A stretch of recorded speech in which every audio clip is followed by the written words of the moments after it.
Hi అండి.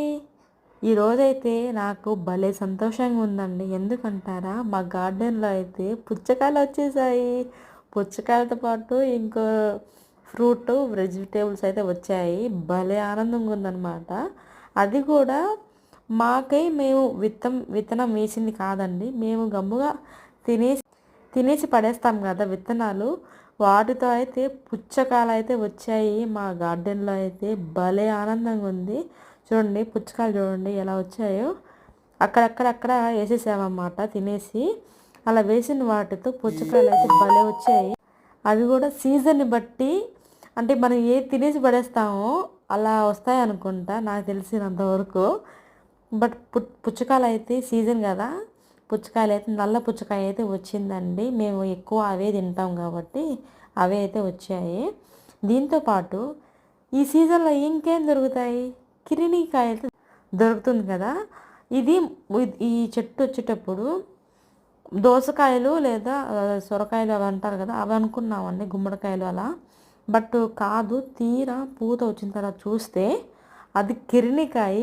చూడండి, నేను కిరినికాయది తిన్నానే తప్ప ఇప్పుడు దాకా అస్సలు చూడలేదు. ఎలా వస్తాయో నాకు తెలీదు.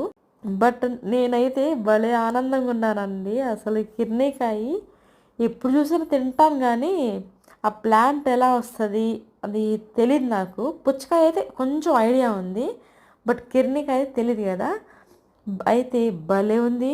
ఒక కాయ అయితే వచ్చింది, బట్ ఎంత ఆనందంగా ఉన్నామో అంత ఇదైపోయింది అనమాట. రేపు 2 days తర్వాత కోద్దామలే అనుకున్నాము. బట్ మా పుచ్చకాయలు కిరినీకాయలు అన్నీ కోతులు తినేసాయండి.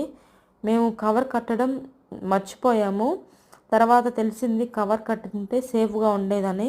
తినేసిన తర్వాత తెలిసిందనమాట కవర్ కట్టాలి అని. బెండకాయలు అయితే రెడీగా ఉన్నాయి హార్వెస్టింగ్కి అయితే. రేపైతే కోసేసుకోవచ్చు ప్రశాంతంగా. కూరకు సరిపడా అయితే బెండకాయలు అయితే వచ్చేస్తాయి. ఈ వీడియో మీకు నచ్చితే లైక్ చేయండి. ఒక చిన్న లైకే కదండి. ఇది ఇంకో ప్లాంట్ కండి, ఇది పుచ్చకాయ. ఇది కొంచెం పెద్ద సైజే అనమాట. నెక్స్ట్ డే వీడియో తీసింది ఇది. చూడండి చిన్న చిన్న కాయ. దీని కోతులతో దాచుకోవాల్సి వస్తుంది పుచ్చకాయల్ని. ఎందుకంటే రేపు కొద్దామని ఇంకొంచెం పెద్దది అవుతుందేమో అనుకుంటామా, తీరా పెద్దదైన తర్వాత కోతురికి పెట్టాల్సి వస్తుంది. అలా అవుతుంది. మీకు ఇలా జరిగిందా?